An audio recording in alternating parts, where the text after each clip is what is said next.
Hi, everyone. Thank you for sharing your afternoon with us as we acknowledge Sexual Assault Awareness Month and Denim Day. I'm sad that we can't be in person, but we're really so thankful for your time, and we're really excited for you to hear from our guest speakers today. So, a lot has happened since our last EmPower Luncheon in 2019. Last year, all of our lives were significantly impacted due to COVID, and we felt that and more at the Women's Center because victims could not call for help due to the measures put in place to prevent the spread of COVID-19. And we certainly understood why those measures were important and therefore determined that our programs would remain available just in case a victim could get to us or call us. And many did.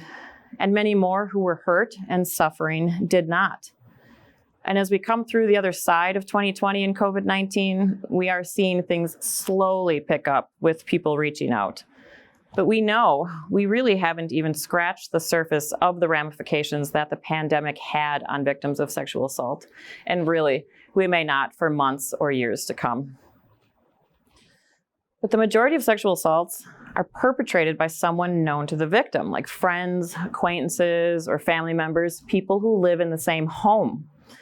Last spring, Harvard Medical School shared that of the youth who called a national sexual assault hotline during the month of March, 79% said they were living with their perpetrator.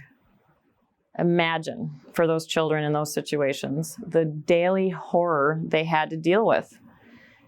All the outlets that offered a temporary reprieve for them prior to COVID, like school, after-school activities, friends, church, jobs, what have you, were altered or removed entirely from them. They were trapped. And no one should be surprised by that. Perpetrators and abusers don't care what's going on around them. If anything, they'll capitalize on the circumstances, and they did. And that ties to the fact that evidence shows that rates of sexual assault increased during a state of emergency, including natural disasters, active conflict, and health crises. So for example, sexual assaults increased 45% during Hurricane Katrina and the recovery period.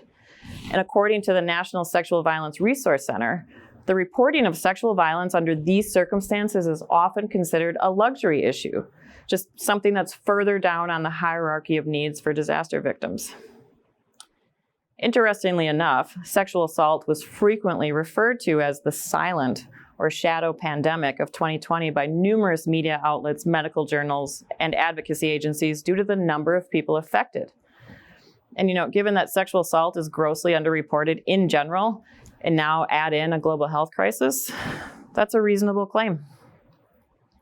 Okay, but let's just back up a little bit to prior to 2020 and COVID, when the Me Too movement had gained traction, thanks in large part to our speakers today and their work to bring to light the reality of numerous women victimized by Harvey Weinstein and all those around him who looked the other way. Our speakers have said that their book, She Said, is less about Weinstein and more about the systems in place that dismiss and trivialize sexual assault. As you know, regardless of who the perpetrator is or their economic status, and regardless of whether it's Hollywood, Waukesha, or Milwaukee, we lack the necessary systems that prioritize the voice of the victim and holds rapists, predators, and abusers accountable. It is archaic. But this is what we do have solidly in place. We have systems and beliefs that tolerate and normalize violence against women and girls while entirely dismissing the experiences of victims from marginalized populations.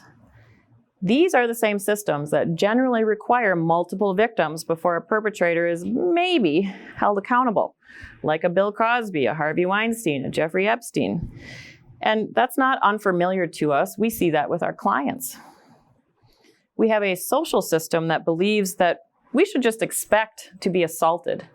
We have a system that demands we go to tremendous lengths to not be assaulted, and a system where the victim still suffers the most consequences, is blamed for what was done to them. Taking that even further is the damning expectation that victims just get over it.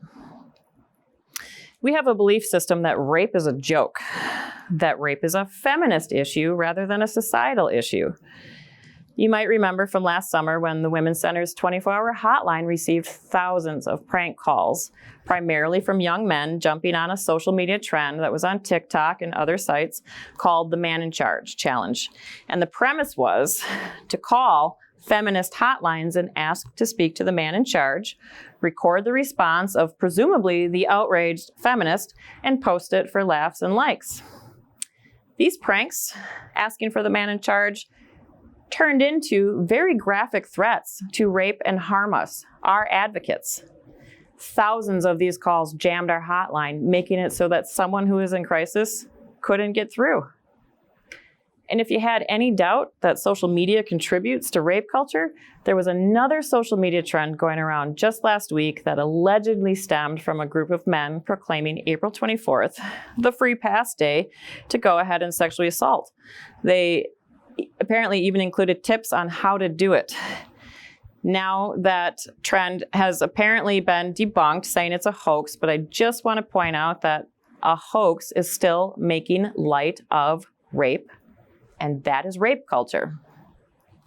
So our speakers reiterate that as a society, we are so easily and readily distracted with victim blaming rather than looking at the abuser and their motives. And everything I'm talking about today that our speakers write about is known as rape culture, and that dictates that survivors of this inexcusable crime will have to put up with lengthy and very public discourse on how tight their jeans were, which clearly meant they wanted it or deserved it. Or more recently, with the Minnesota Supreme Court overturning a rape conviction because the victim was drunk and passed out cold, literally unable to give any form of consent. However, because they drank prior to meeting their attacker, it is their fault for being raped. A loophole, they've been calling it. I call it sugarcoating and scapegoating. That loophole is a sexual assault-free pass that 40 states have in place. That loophole says your life, your body, your consent is not really yours. That loophole is rape culture. Even with the fact that some of Weinstein's victims accepted money from him is not an admission of consent. It means that they knew going up against someone like him in this very vibrant victim shaming and blaming culture, they wouldn't be believed. And for those who initially did say something, no one listened. People focus more on and assert that a victim benefited from hush money as opposed to why the perpetrator felt compelled to silence them.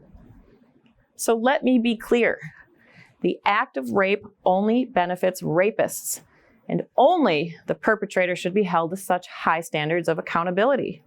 Sexual assault is never the victim's fault. Rape is the one crime that should be found absolutely inexcusable, but it's the one crime people always try to justify. Let me say that again. Rape is the one crime we all should find inexcusable, but it's the one crime people try to justify constantly. That's rape culture. And right now, any progress when it comes to the crime of sexual violence comes solely at the expense of all survivors who have come forward and endured everything I've just outlined. And that's what our speakers today put out there, the voices of survivors whose stories were denied and diminished. Megan and Jody resurrected and validated them. My point is that none of this should have been necessary, but that is the reality, and that is something that the Women's Center will continue to address for all the victims and survivors in our community. And you know where I'm going to go with this. We need you. We need your voice. We need a collective of voices. We need your help. So let's partner together to create a new way of thinking that normalizes offender accountability rather than victim shaming, a system that questions the offender's motives rather than what the victim did to deserve it. Listen, we're so honored that you chose to be with us today, and we really don't take your time or your kindness for granted. We just need you, and we need your help, and we need your support to do all of the work that we have been doing for 44 years and that we're going to continue to do. And we thank you so much for your kindness and for recognizing the importance of our mission. And we really do hope you become involved with us or stay involved with us, because We can no longer simply tolerate, expect, or accept anything less than justice for survivors. Thanks, everybody.